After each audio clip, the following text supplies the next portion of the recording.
techno wizards that are behind the scenes helping. I'm pretty confident out in the backyard, but I'll tell you, doing a Zoom webinar is a new thing to me. I usually talk with my hands and my pruners, and this is all Greek. So here we go. First of all, this is a huge topic. It's a little overwhelming, and it's hard to know where to start and how to keep this under 3 hours, especially on a Zoom call instead of in the forest. So it is a misunderstood topic. It gets people like all wound up about what to do, and usually we try it and then it fails, and that's how we learn. But it is a little bit art, a little bit science, and I'm going to break it down a little bit.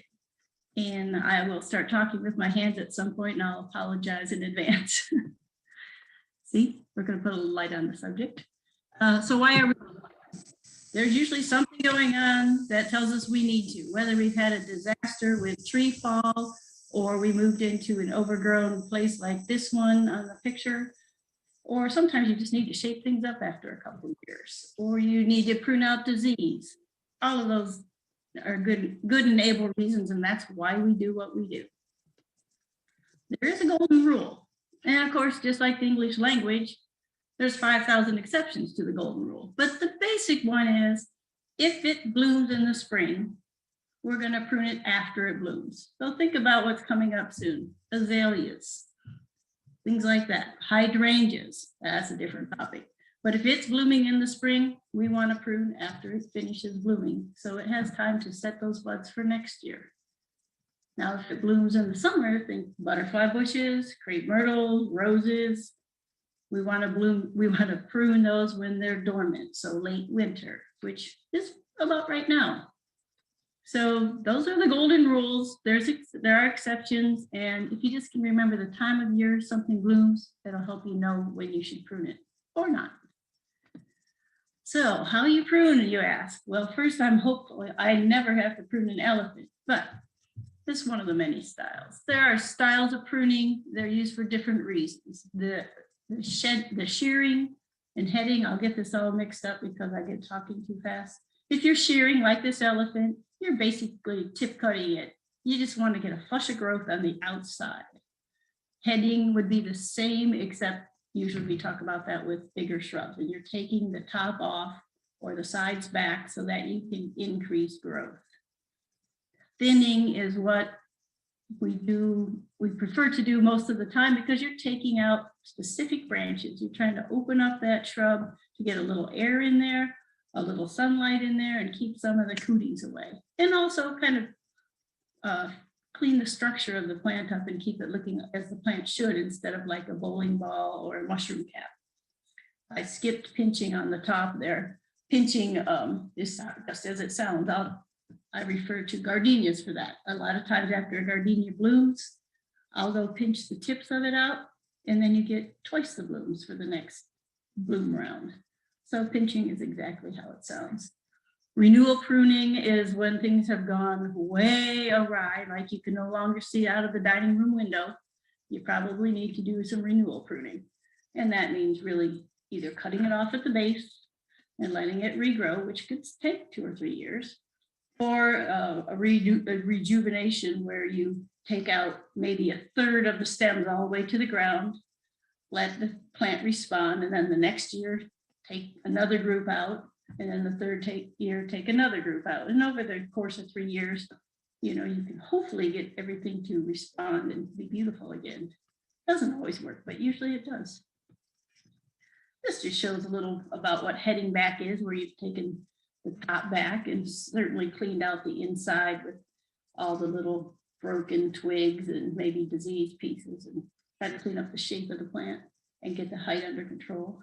On the bottom of the slide, it shows renewal prune, which basically means you cut it all the way to, I'll say the ground, but often cases you're renewing an old shrub, like maybe a big old camellia.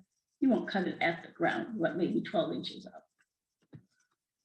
This is a sheared crude hedge. Obviously, the reason I put it in there is you can kind of see on this one that the base is wider than the top. That's important because you get sunlight all the way down and you have green all the way down. If you cut it really narrow at the bottom, you'll start losing the light. And then you have all those twiggy hedges with a green top. Not the best look. Tools. Well, I love tools, but it's important to know what you have and what you need and keep it sharp and how to use them. So just a few examples of tools. These are not all the ones in my yard, but I am a fan of bypass pruners and bypass loppers. Those are my two favorites, I think. And certainly for larger limbs, you need a pruning saw or even a reciprocating saw. I don't use a chainsaw a lot because I don't want to be 20 feet up on a ladder with a chainsaw. Leave that to the pros. Let's talk about the couple techniques that are most important. This little cut right here is probably the one I use way too many times a day. But basically you cut a twig at a 45-degree angle. And what's important is that you get that angle sort of right, and you have a bud just below that cut heading out.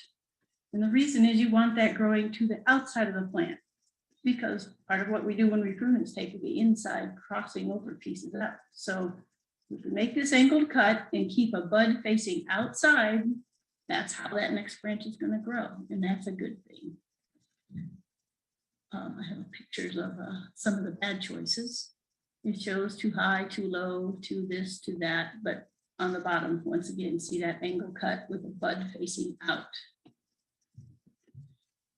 The 1, 2, 3 cut, that's the other biggie to know. So say you need to raise the canopy on your maple tree or cut limbs that have broken in a storm. Again, let's remember what you can handle and what you can't. So leave the big stuff to the pros. But for limbs in your backyard that are, 2 inches, maybe even 6 inches, it's important to know this cut. It's a little verbose here about how you cut from the bottom about 12 inches out on the limb. And then you go beyond that, cut halfway through the top, and then the limb falls, and we cut the remaining branch off. But it's much better in diagram. So here we go.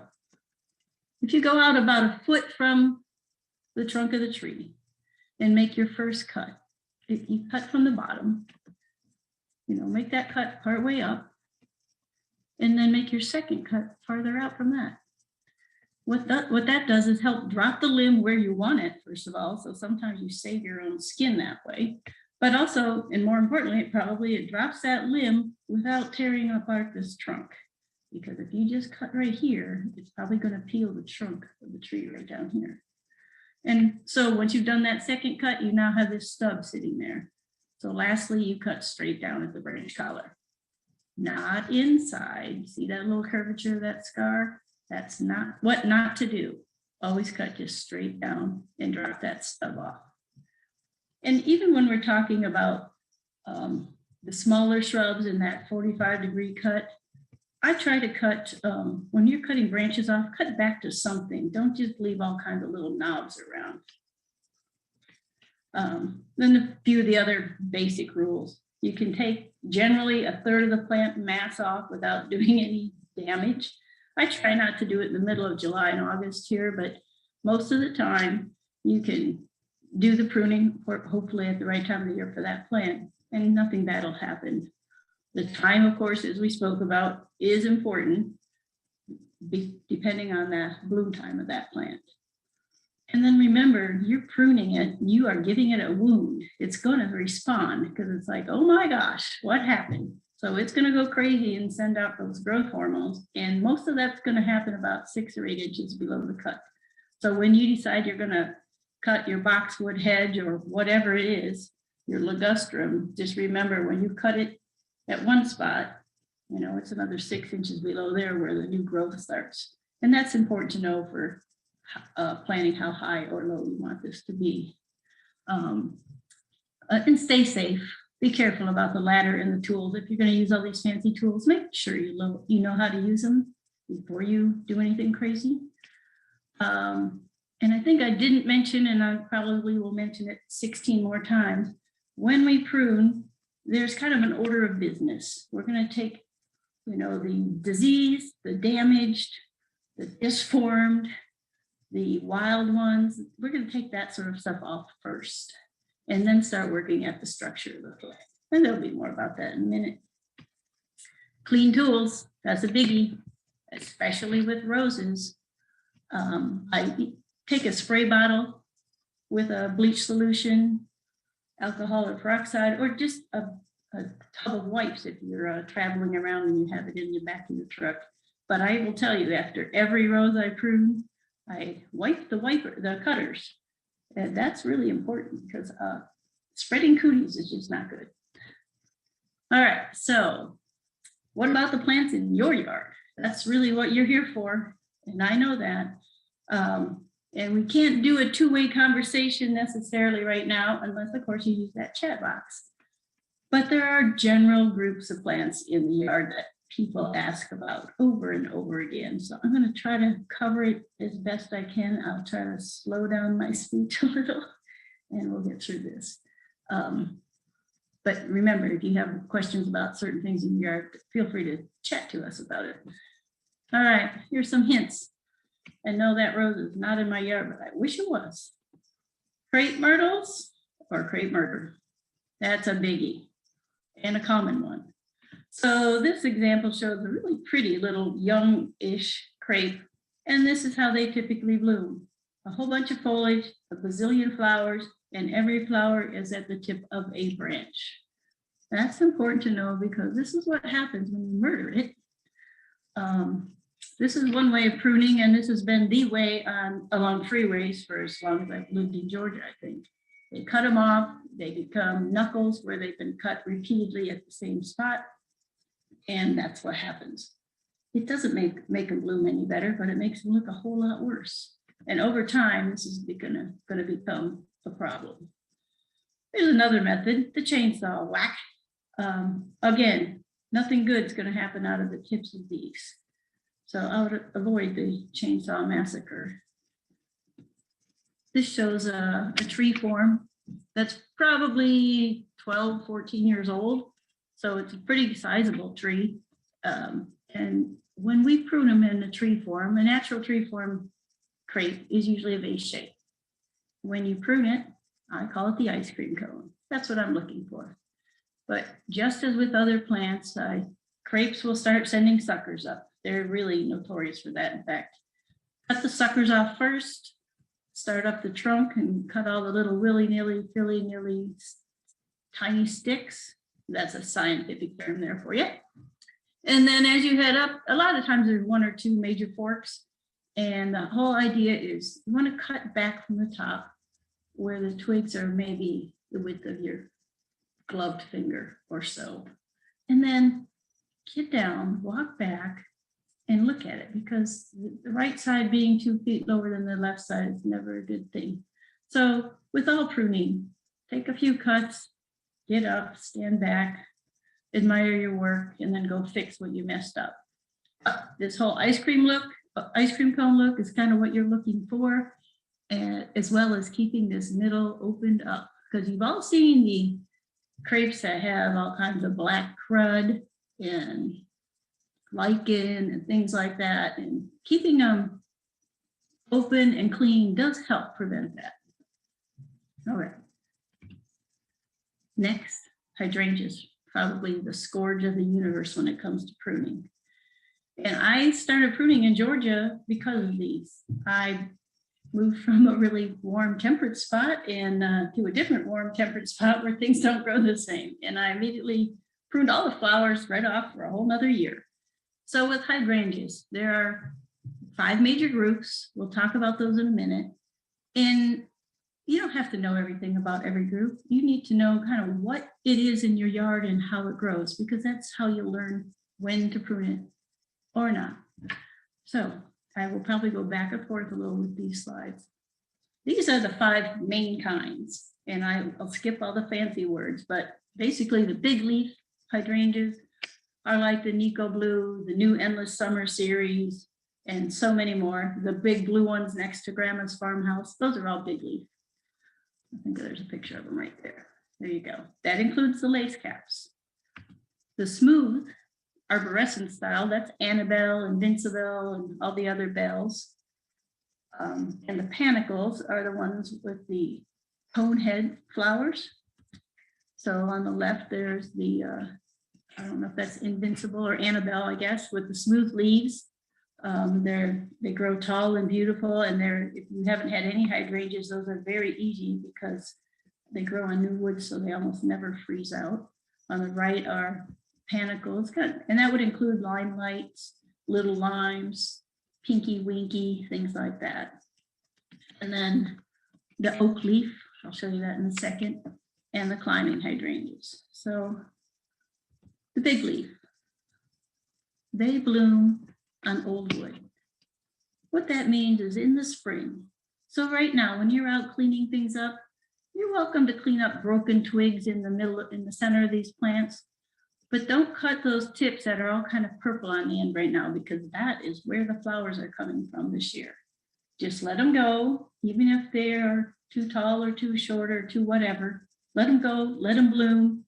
And then toward the end of June or whenever it is this year, when the blooms fade out, that's when you trim them. And if you are happy with the shape, just trim the heads off. And if you need to get it under control, like say it is grandma's old one next to the barn, that's when you cut it back pretty hard and let it regrow all summer, and it will be beautiful for next year. But don't go doing any pruning in the middle of August on these. The smooth ones and the panicles like Limelight and Invincible and Annabelle, these all bloom on new wood. And that means they're going to start over every year. So late winter, that'd be now, I cut these really hard. So these guys, I probably cut them down to 6 inches or so, really short, because they're going to go right back up to 3 or 4 feet or whatever you're supposed to do. The panicles like Limelight and Strawberry Sunday and Little Lime, all of those, they grow on new wood also. So we're going to prune them now. Now, some of the Limelight get whatever, 8 and 10 feet tall. So if you want to keep them 8 to 10 feet tall, maybe you only cut them to where their big fork is at maybe the 3-foot line. And they'll still send up those giant branches, and they'll be beautiful. If yours is gangly or too heavily loaded with blooms and they keep falling over and breaking, make sure you cut it shorter. You can cut these down at 12, 18 inches and they will be fine. I do this a lot and they grow back just fine. And remember, when you do this, try again, take out those skinny, winny little crossover pieces that are, smaller than the size of a pencil even. Clean it up, make it a nice structured plant, because believe me, they are vigorous growers and they'll make up for all of that, the lack of the little guys. You'll have bigger flowers and a nicer looking shrub. Ooh, oak leaves, one of my favorites. So there's the blooming one, there's the fall color. If you never touch an oak leaf, just enjoy it. You don't have to do any pruning unless it's in the way. And then just like the big leaves, they bloom on old wood, so you would prune them after they finish blooming. I often let mine go because these florets will just turn kind of a mauve and then even a burgundy color. And then even later in the fall, they'll turn to a kind of a paper bag color, and they're still beautiful. So enjoy that you have them, and prune them if you have to. I did not put in the slide of the climbing hydrangeas because they're kind of in their own world, but you basically have to do nothing to them unless they get crazy, and then you just prune back the laterals in the summer. Also, just a side note on those, if they're growing on the tree, they're not going to hurt a tree. If they're growing on the house, you may have to repaint. So, review with these. The big leaf hydrangeas and the oak leaf, they're blooming on old wood. So you're going to prune them right after they finish. And this does include the Endless Summer series of the rebloomers. So if you cut them after they bloom in June or whenever that is, leave them go, and then they'll set buds for another bloom later on in the fall. After that bloom, you can trim the heads off, but I wouldn't cut them hard then. Treat them like any other big leaf hydrangea.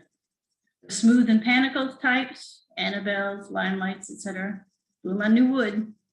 So we're going to cut those about now. Or if you want to leave them alone, they're still going to bloom. They're just going to be longer and leggier. The smooth ones, I would cut down for sure. Climbing hydrangeas, just as we said. Don't really need to do much of anything. Enough about that. Let's move on to the love of roses. This is a massive category because there are so many kinds and again, so many styles. I won't get into the weeds too far on these, on the different varieties and what to do, or the different styles, I'll say, but they have a lot of the basic care is the same, and I'll talk about a few of those. Roses are notorious for just becoming a jungle mess, and they hurt. I mean, some of them attack you when you start cutting them. I speak from experience. So these are not the greatest pictures, but it does show you what a mess they become. And so really the first thing I do with roses, besides go, oh great, I have another one to prune, is I start looking at where are the suckers coming out. I mean, they come out from the bottom, and are there any suckers? Get rid of them. Anybody who's dead, diseased, broken, and that does happen a lot after the winter. There's usually a lot of damage in there. Cut those out. Again, don't just cut the tip of it. Take that branch all the way back to where it joins. So remember the dead, the diseased, the infirmed, anybody who looks bad, off they go. And so by then you should have something like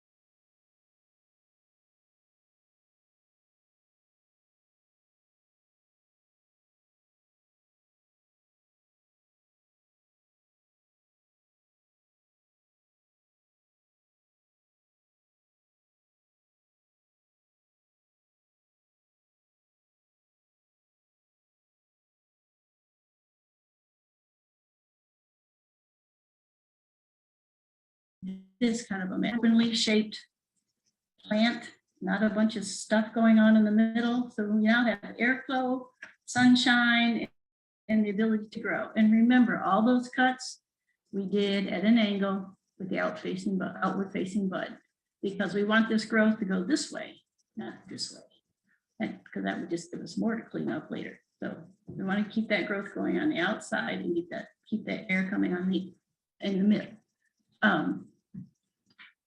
I hope that helps a little bit. So regarding the roses, there are so many different styles, and they can take a serious haircut. So this is either a hybrid tea or a grandiflora. These are the big guys. And you do want to narrow it down to just a handful of serious, strong looking canes, which are very easy to see. You'll be able to tell strong from weak or strong from old. So you want to narrow down the number of canes, and we all cut them all the same way we just described. When you get to say a knockout, they still have huge canes. You want to narrow down the number of them, and you want to cut them pretty hard. Now, we're talking 15, 18 inches for the old ones. For young ones, maybe it would be less because they are so vigorous. Don't be scared to cut roses in the winter. They like a haircut, and they will be much stronger if they've been cut back and have the ability to grow on a strong branch or cane, excuse me. So the floribundas and other shrub roses, including the new drift roses that have 9 million little flowers everywhere. The shrub roses, they grow the same, they just have more canes. So don't narrow it down to 5 canes, because that would be kind of a thin looking shrub rose. So you still need to do the same method of look for the suckers, cut out all the dead, diseased, infirmed, crissy-crossy pieces, and get back to some strong canes. But do remember, with like say a drift rose style or any of those really shrubby shrub roses, you're going to have a lot of canes, and that's not terrible. Just make sure you clean it up and cut it back. Don't leave those at 18 inches because some of them only get 2 feet tall. Cut those back to like 6 or 10 inches for a drift rose, for example. For some of the big floribundas, maybe you cut it back to a foot. Again, this is a big category, so if you're not sure what you have, you can act according to the style of rose it is. But do give it a haircut. You really need it. And if you know you have some fancy schmancy one that you paid a fortune for, it's okay to Google it or check the extension or call a local rose grower.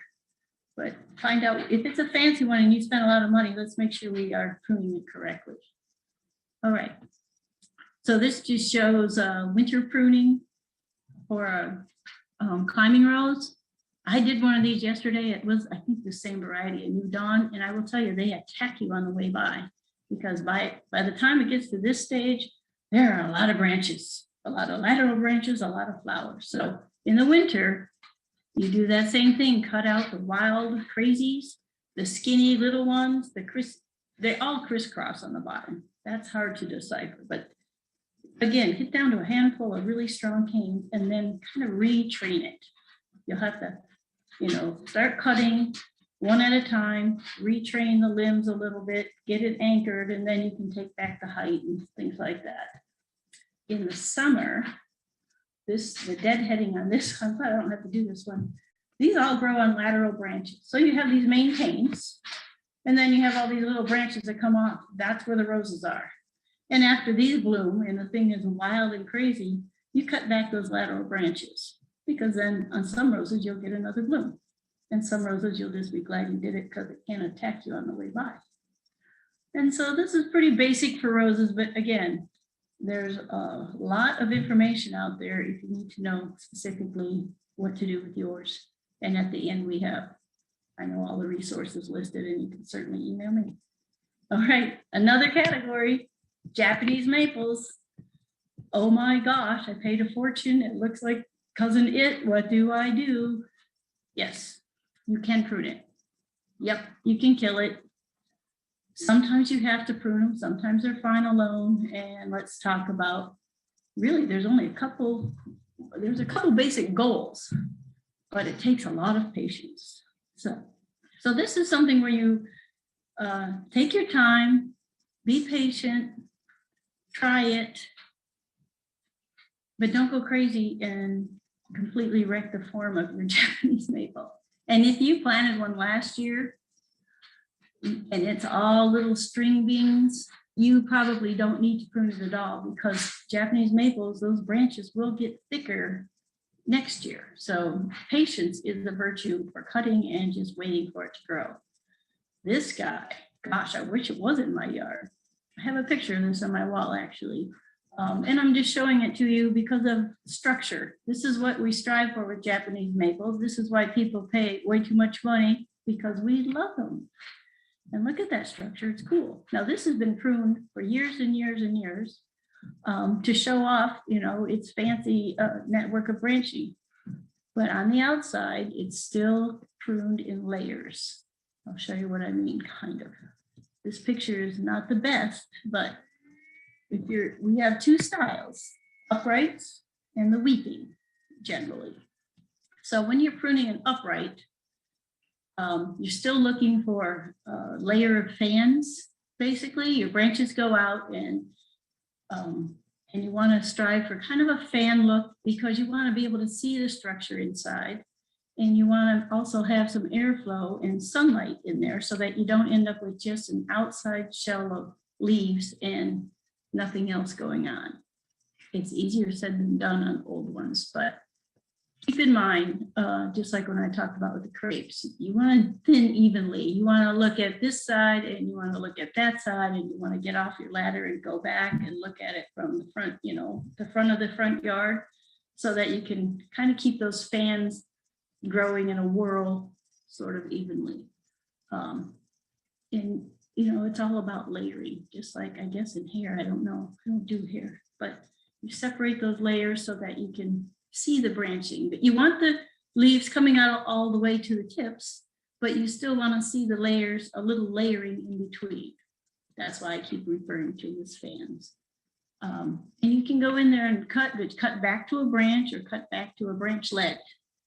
Don't just cut tips, because otherwise you just get that growth of a shell, and pretty soon you're back to Cousin It with, nothing interesting going on. So cut back to a branch, cut some layers, thin as you need to, and then on the uprights, make sure you take off these branches that are hanging downward. They're just going to cause trouble. Moving on. So the weeping style, dissectums usually, are often. They're also called, this is also called shell pruning when you prune the turtle shell that it has. But again, just like with the other one, we're going for structure and layers. So we call these a veil. And it's called shell pruning for whatever reason. But still, you want to cut into these spaces and get a little airflow, and it separates these branches a little bit, gives them some layered look. This picture just happens to be so thick, it's hard to see in those layers, but believe me, they're there. And I don't mean you have to separate each set of branches by a foot or anything. You just want to take away some of the leaves or branchlets that are hanging on top of another one, because all the weight it'll add up, and pretty soon they're just hanging one on top of the other on top of the other. So if you can just reach in and prune some of the ones off the bottom of that layer, so you have space between that and the next, that would be a good thing. I have many times gone right under here and looked up to see how the structure is, to see where to prune. I don't advise it all the time, but sometimes that's what's needed. The other thing is you can prune these, say right now, while they're dormant, is a great time to prune for structure and thin the crowns. But in the summer, you can also prune them when they are full of foliage, filled with foliage. Easy for me to say. When there's a lot of leaves on them, you can go in and you can look and say, oh my goodness, it's still too thick. That's when you can kind of go in and put in some of those layers, because you can see them, because the leaves are on. I do not do it when it's over about 80 degrees. So let's not do this in July and August here, but certainly you could do it in June. The only time you can't prune Japanese maples is really when their leaves are emerging in the spring and when they're falling in the fall. That's about a 2-week window either way. Other than that, go for it. Just don't do it in the heat of the summer. All right, that was long, I'm sorry. But here are some of the other common things in the yard and what to do about them. Azaleas, that's I get asked that at least once a week. And most azaleas are blooming in the spring. Well, all azaleas are blooming in the spring. So we're going to prune after they finish. And, let them finish. It doesn't have to be the day after the bloom falls off. But shortly thereafter, and those leaves are emerging, that's when you shape them. And then you leave them alone, because those are going to have flowers next year. And if you prune them again, you just cut off next year's flowers. That's the first rule. The second is, of course, the exception. The reblooming azaleas, like Encores, still blooming in the spring. We still prune them after their bloom, but then they're going to bloom again, at least once or twice more. You can still prune them after each of those other blooms, but I wouldn't prune them as hard. The second and third or fourth blooms are going to be through the summer, fall, and winter. And I wouldn't want to stress the plant that much. Just prune off the wild, crazy growth that they sometimes send up. But by and large, all azaleas bloom in the spring. Prune after that, let them go. Camellias, same theory, they just bloom at different times. So some are blooming, were blooming before Christmas, and then some are blooming right now. In both cases, prune them after they bloom. And I do like to prune them in the late winter, like close to now, because soon they'll be popping out new growth for summer. And that way they have the whole summer to get all green and pretty again. So if you need to shape them, do it after they finish blooming. Gardenias, dormant cutting, so right now. And then after they bloom, many of the gardenias, after they bloom their first bloom, I'll go cut their tips or pinch them, because you get twice the number of flowers for every stem you cut. That was a little trick I learned from a master gardener named Marilee. Mandanas, they grow like bamboo. So don't just give them the old haircut with the electric womper chompers. Cut those in either stagger your cuts so they're different lengths, or just cut the oldest canes back to like 6 inches or so.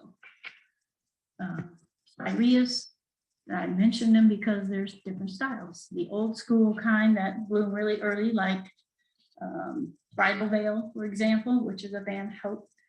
They bloom in the spring. Those white blooms right up a cane. They're really pretty. They're real old-fashioned looking. You prune them right after that, because if you prune them now, well, you're only going to get green bloom or green leaves for the rest of the year. Now the newer kind that are more shrub-like and by the foundations of many of your homes. Anthony Waters one, Gold Mound's another very common one, and they get clusters of usually pink flowers on them.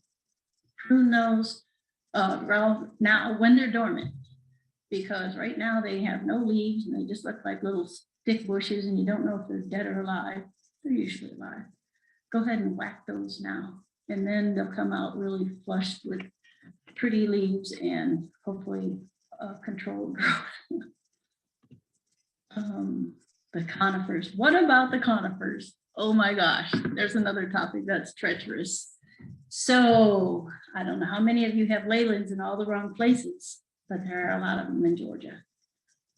And when they got too tall and they ran into the house or the neighbors, they got chopped, and then bad things started happening. So let's avoid cutting leyland cypress, blue spruce, all those kinds of conifers. If you cut their tops off, you have now left a wound right out the top, and that may damage or kill the tree, but also they aren't going to grow a new top. So if you have to do some kind of cutting, you can cut back to the branchlets if you have to control something. But really, this is one of those right place for the right plant situations. They're going to get big. Plant them where they get to get big and don't mess with them. The picture on the right is candles, they're called, on a pine. If you want to stunt the growth a little bit of a pine, you can cut that candle in half when it appears, and that'll slow its roll a little bit. Again, right plant, right place is how I feel about conifers. I love them. So then there's all these other conifer looking things. A lot of these are in the yard. So yews there on the left, you can trim these, you can shorten them, you can take out the uglies, and they'll be okay. Back to that, try not to take more than a third at once. These are gold mops. This is a Globosomana cryptomeria, I think. And all of these, and this one's easy to see. All of these kind, I do thin them. I do it a lot because sometimes they're just getting crowded. People often plant them too close, professional landscapers included. So then my job is to go figure out how to save them without tearing them out. So you can cut these, don't cut them off the top. You know, I've seen the landscaper guys go, not a good plan. Cut them back to a branchlet. So you can see the little tips, how these little soft tips are. They grow kind of on a little fan. So just follow it back, follow that stem back to where it meets another one and cut it there. And you can thin kind of all over that way. And it'll lighten up the load, and it'll, of course, control the size, which is the main thing on those. Just tread carefully with conifers. They're really hard to fix if you blow it. Fruits. Oh, this is a topic we're not going to get too crazy on because last week, Josh Footer, our extension agent, did an incredible webinar on these. So instead of trying to copy the best, I'm going to say, let's watch his webinar and use the UGA publications, because it's really easy, usually easy to take care of what's in your yard, and it's very specific. So blueberries do grow great here. Those are going to be in a lot of your backyards, and raspberries may be all over the fence line. I don't know, but they're pretty easy to manage, but let's manage them right. Fig trees. I get a lot of phone calls about, oh my gosh, it's 12 feet tall, it's 15 feet tall. What am I going to do? Well, I'm going to tell you to cut it, because when you plan on fig trees, you plan for how high you want to reach to pick the figs. We want to force them to grow horizontally, not vertically. And raspberries and blackberries, they are common. They are a 2-year cycle, so you'll have vegetative canes, and then the next year you'll have flowering and fruiting canes. So you'll cut down the flowering ones after they finish, and then next year that vegetative cane will be your flowering cane. And I hope I got that right, Josh. Fruiting trees, same thing. If you have apples and peaches in this area, yes, you definitely need to cut them. Not down, just prune them back for good health. Again, use the UGA publications for that, use the extension service for that, and watch the webinar on it because it's really good and it's applicable to our area. Look how fast I went, guys. Wow, that is so much. I know it's so much. Stay on task. Figure out what you're doing, when you're doing it. Do you need to do it? I don't even think I've talked about that much, but there's some things it might be just fine to leave them the way they are. Like hydrangeas. If you don't know what to do, let them be. And then keep an eye out this year and try to figure out what you have. And if you need to really do anything. We talked about those cuts, that 45-degree angle with an out-facing bud. We talked about the 1, 2, 3 limb cut. Both good things to know and not hard to do. Again, the timing is everything. I truly believe that. And manage your expectations. It's actually kind of fun to do pruning well within reason. When you're on your 30th rose, it's not that much fun, but it makes you feel good to get your plant back in shape. It makes you feel good to see the new growth coming that's for a renewal prune. It makes you feel great when somebody compliments you on your yard.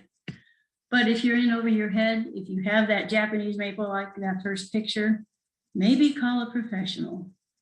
And please don't get hurt doing it because it's not worth it.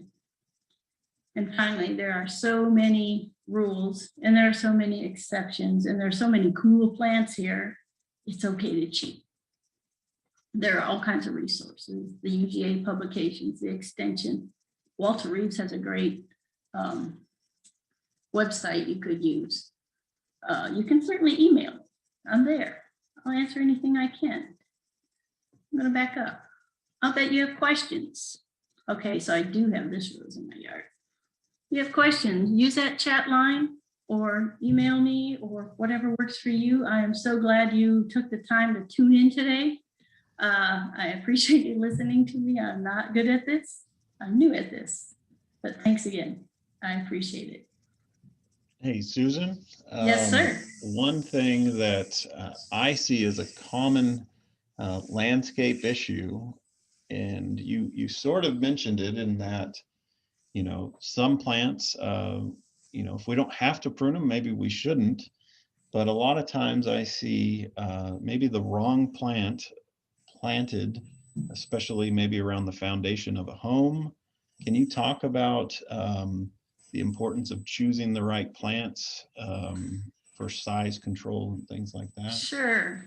I am all about that whole saying, right plant, right place, because you can avoid a lot of this work we just talked about if you put the right thing in the right place. So when you're planting or when you're having to replant, keep that in mind. Shop accordingly. Every plant will have, not every, but most plants will have a tag, or if you're buying from a decent nursery, they'll have a person that knows. Check the plant's growth at maturity. They're so cute when they're little. These little bitty conifers, I love buying them. But then when they cover the dining room window, not so good. So look for what it's going to be. If it's a purple diamond laurel petalum and it's going to be 4x4, you can fit 3 of those across the front. That's great. Also remember to check the site for light. Is it a full sun area? Is it a partial sun, a full shade? That will dictate who can live there happily. And then there's that, we talked about the foundation. When I mention renewal pruning, I always think about that because I have more than one time cut camellias right out of the dining room window because they have now covered it. They'll be 8 or 10 feet tall and nobody can see out. So foundation's important. Yes, Josh, next question. Yeah. Did that answer what your question? I think so. Yeah. I mean, I've just seen so many foundation shrubs, especially that, folks are going to be continually fighting the nature of the plant because maybe it's not the dwarf cultivar, Loropetalums, Exactly. Especially they want to be small trees and you're continually fighting the vigor Right. of the variety when you might have an alternative that would be a little bit more manageable. So that's common often with hollies. You can buy and plant hollies that are going to be foundation or hedge height. And you can buy hollies that are going to cover the front window. The same is true for loropetalums. There are loropetalums that grow, 1.5 feet tall and some that grow 15. So yeah, knowing what you have is pretty important. Ligustrum's another one, looks really cute and then it grows. So be careful where you plant it by the foundation. Good question. Okay, one of these later ones here, Kaleidoscope Abelia, which got really heavy around the bottom of the shrub, but the top was thin. How do you get a nice round shrub? Let's see. Yeah, how do you get a nice round shrub? So a lot of times when the kaleidoscope looks thin on top, it's about this time of year because they handle the cold. They're not exactly thrilled about it. So sometimes they'll get pretty thin on top. And in that case, when you do your spring fertilizing next month, that'll help it flush out that top again and go ahead and cut the side edges a little bit because a lot of them are growing into I guess a globe shape or a mushroom shape. They'll grow all the way to the ground and then out. So you'll have to trim back the outside edges on the bottom. If it gets real sticky on the top at the beginning of the growth season, I would go ahead and trim it too, but not till it's ready to shoot out new growth, which is next month. Yeah. And then another question on Gaura. How would you prune Gaura, or when do you prune Gaura? Gaura, like Gaura, Gaura? Yeah, I guess. Yeah, so Gaura is a perennial, flowering perennial, and if it's still standing up right now, it probably looks like a brown weed thing. And that's okay, because it's back to the word perennial. It's coming back. Cut it off at the bottom. Some of the varieties of Gauras might be up to 2 feet tall and 2 feet wide because they get crazy. You still treat them the same. Cut them at the bottom, let it come back. It'll be fine. They're very, very tough plants. Mm-hmm. I think the thing that of course, I feel like pruning, you almost just have to learn by practicing and in doing. Mm-hmm. But, as a fruit gardener, this might sound a little bit overblown, but it's almost like time traveling in a way, in that once you understand the plants and how they're going to respond, you have much more control, and you can say, if I cut here a year from now, this is what it's going to look like. And usually within reason, you can have that control and sort of do that fast forwarding in time of what that plant's going to look like. So, but you don't learn that by reading the books and listening to lectures. It's really a lot of just getting out and getting over that fear of you're going to hurt the plant, and just the practice. So, and that comment is so true with so many of the shrubs. In general pruning of shrubs, as long as you remember the basics of not just how the technique of cutting it, but what you're trying to achieve, to get control of size, to open up the middle for light. That is applicable to probably 90% of the shrubs that you're going to mess with and treat. I know you mentioned conifers being challenging, especially with renewal type pruning. Yes. Common question in the office and most people is maybe they bought property or they 20 years ago put in the lelands, and they're running into each other. Can we limb them up, and what should we expect if we start limbing them up because those bottom branches are starting to maybe die off or brown up? So, a couple things happen when they're planted. They plant them close because they need a screen, and then pretty soon the screen has crossed over each other and it's a mess. Then it gets brown inside, then it gets other cooties. So the answer is no, you can't just go cutting all the branches back because it's not going to regenerate. Certainly you can cut back branches to a fork, or even cut them off the bottom if you have to clean up the ground area.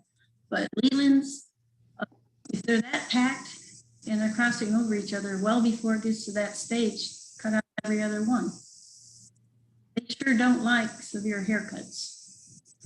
I have seen people take arborvitae and limb those up. It looks goofy, but it works a little better. And nevertheless, I'm pretty careful about not messing with conifers too much. You have different experience with that, Josh? I usually just tell folks that they're never going to look any better than they do right now. So you can either cut them all down with a final pruning cut and replace them with a better plant, or maybe give yourself a few more years and remove every other one. But most often they were planted 5 feet apart and they're a big ugly mess. And then there's the part where you don't want them to fall on the house. Yeah. Yep. Let's see, other common, you did a good job on the encore azaleas. I would say that's a pretty common question, is when do I prune them? Because these don't just bloom in the spring. How often on something like, say, the old forsythia mound, we know we prune them, but can we reasonably expect those to continually look their best without renewal pruning? Should we plan on getting in there and doing that renewal type pruning every so often on something like forsythia? You know, it kind of depends. If it's on the back 40 of your property and you see those pretty yellow flowers, you know, just early in the spring, and it's not, you know, right in the middle of your garden, that'd be pretty wild, because that's what they're going to be. They're going to have a zillion stems and be wild and grow kind of like a water fountain spray. And that's lovely. You can go up there every now and then and cut some out and go give them to your friend to root and start their own patch. And I also see people whack them all the way off. In fact, I have clients that ask me to cut them off every year because they want a thicker, shrubbier look. It kind of takes away from what a forsythia really should look like, but it works. So there's no wrong answer with forsythia. As long as you do the cutting after it blooms. You can go for the natural look, then you can go for the trimmed up, pruned up, shrubby look. And then every now and then cut out some of those old canes or those old stems, just to keep it healthy. We had a question early on. I have my answer, but I wanted to see yours. You mentioned tools.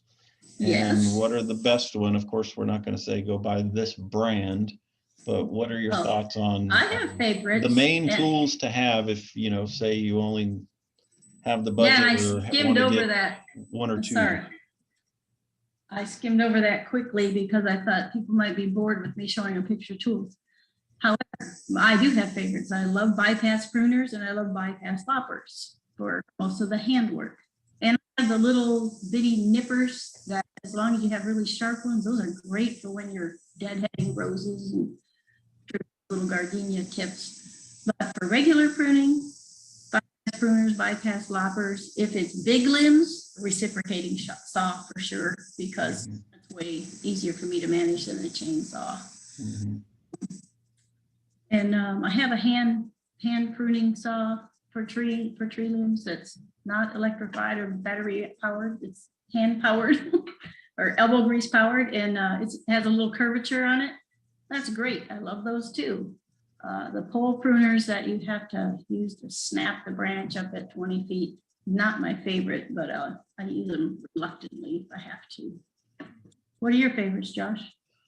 Well, I feel like something as important as a pruning tool that you're creating wounds on, I like to invest the money in, you know, the better type tools, you know, something that's available at the, you know, aisle or the checkout counter of the hardware store may not actually be quite the best. You know, it's probably going to work for a few seasons, but I really like to invest in, you know, those tools that have replaceable parts that I can maybe just buy a new blade for, instead of some of the, you know, $20 range type of tools. I'll spend, $50, $60 on a good pair of hand pruners, knowing that it's probably going to be the last set unless I lose them. So if you're prone to losing them, then maybe just invest in the $20 tools. But if you can there's that. keep them in your possession, then I think the money spent on maybe a little bit higher quality goes a long way with something that you're going to use, at least for me, almost season long. It's not just a day or two in the wintertime. So I like to have those nicer quality tools that are easy to pull apart and sharpen and replace parts that may eventually need replacing. That's true. And to add to that, my hand grip size is probably slightly different than yours. So I'm pretty picky about especially my hand pruners need to fit my grip, because I use them a zillion times. And if it's not the right size for your hand, that gets a little cumbersome. Mm-hmm. You don't do your work isn't as good. So I'm pretty picky about the grip size for mine as well. And any of the ones like my saws that are not some bright color, I have some hot pink duct tape strips that I wrap around the handle or somewhere obvious so that I can find them under all the brush when I get done cutting. Mm-hmm. Yep. And I think that's where I'm guilty of this, because I'll be in a position where maybe the bigger tool, the loppers or the handsaw, will not be within convenient reach, and I end up really muscling through with a smaller size tool on a branch that I probably need to just get the tool that's appropriate for that branch size. So we can do more harm than good by you're really wrenching around with a smaller size tool. So have the loppers, have the little pull saw, or maybe even have the reciprocating saw just in case, because you can really gnarl something up by using a smaller size tool when it's not needed. And the sharpening part, that's kind of important, because I think about how many roses I cut. And boy, when it gets dull, when your blade is dull and you start making a jagged cut, it's just not good. Mm-hmm. Those clean cuts come from sharp tools. And that's a question here from Elizabeth, is how do we sharpen them? Oh, well, I usually use a hand file for most of my sharpening, but some people will be at home and use a grinder, I guess, for their bigger pieces. But I keep a hand file right in my tool bucket, and I'll stand there in the back of my truck and file it down. Mm-hmm. And I think that's the benefit of maybe investing in a little bit more expensive of a tool, is because that blade component usually does come off. It's a little bit easier to set a new blade than the ones that are, more of a single piece or two piece. Sometimes it's harder to get that sharpening stone in and out. So one more benefit of a nicer tool. That's right. Well, Susan, if anybody doesn't have any more questions, I think we covered most that came in through the chat box. It's about all the stuff I can think of here. So thank you all for coming. I hope this was worthwhile and gave you a little more confidence to get out in front of those rose bushes to make some healthy cuts to them. And Susan, unless you have anything else, I think we... No, I so appreciate all of you listening. I hope that you all picked up one thing that helps you in the future. And if nothing else, don't be afraid to go out and try it. Sometimes it's a good stress reliever. Anyway, thank you for joining me. And I think the biggest accomplishment here is you figured out Zoom. So gold star on that. Awesome. Yeah, there we go. All right. Well, thank you, everybody. I'll follow up with an email with some links to the recording and a quick survey to tell us your thoughts on how we did. So thank you, Susan. Thank you all the Master Gardeners that helped with the chat. And thank you all for joining us today. Thank you.